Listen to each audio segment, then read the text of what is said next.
I certainly was not invited here because I'm a recovering lawyer.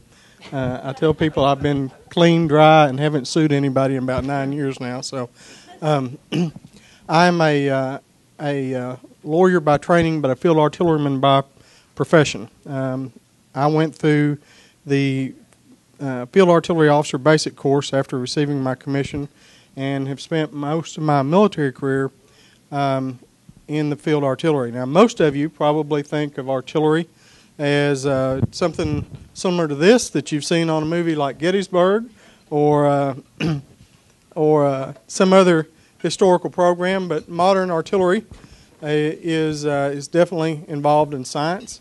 The science that we're involved in is we're basically accurately measuring the location of a weapon, of a gun.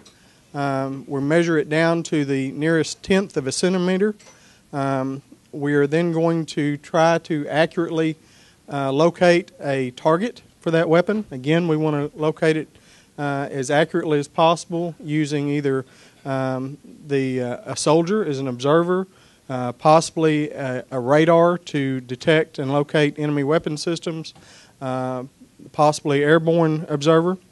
We're then going to take that location and we're going to calculate firing data that will allow this weapon system, be it a howitzer or a mortar, to engage that target from up to 40 kilometers away.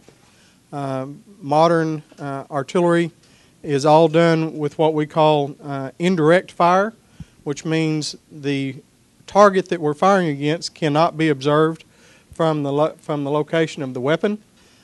So you're talking about engaging targets out to 20 to 25 miles away from the actual location of the weapon that's engaging it.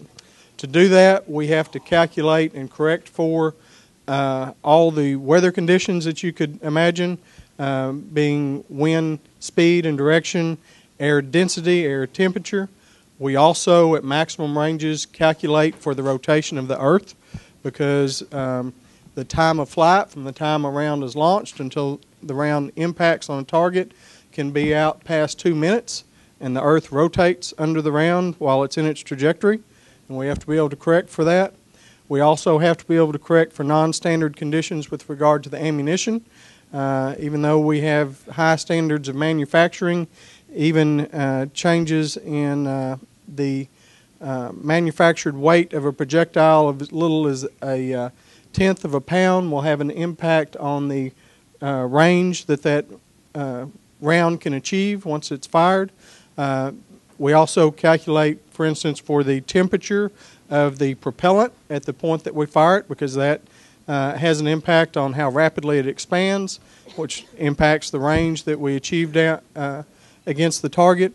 And then we also, and all those things are what we call technical fire direction. And we have to calculate for all elements of interior, transitional, and exterior ballistics in order to achieve what we call accurate predicted fire. The goal here is to be able to accurately calculate data to achieve a first round impact on a target.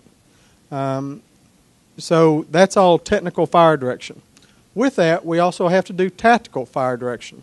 Tactical fire direction is how many guns do we fire? What type of shell do we fire? We can fire a point detonating round. We can fire a round that airbursts. We can fire a round that has a illumination effect or has a smoke effect. So there's multiple rounds that we can fire. And you can imagine that as we've moved into the modern age, all of this has become more and more modernized. When I went to OBC 20 years ago, we learned to do this with what we call charts and darts. Basically a giant slide ruler and a piece of graph paper and a tabular firing table and a book. Of course, now most of that is done by a computer, but we still have to understand all those components of ballistics to be able to accurately account for all those things. So that's kind of the science that we're involved in the field artillery.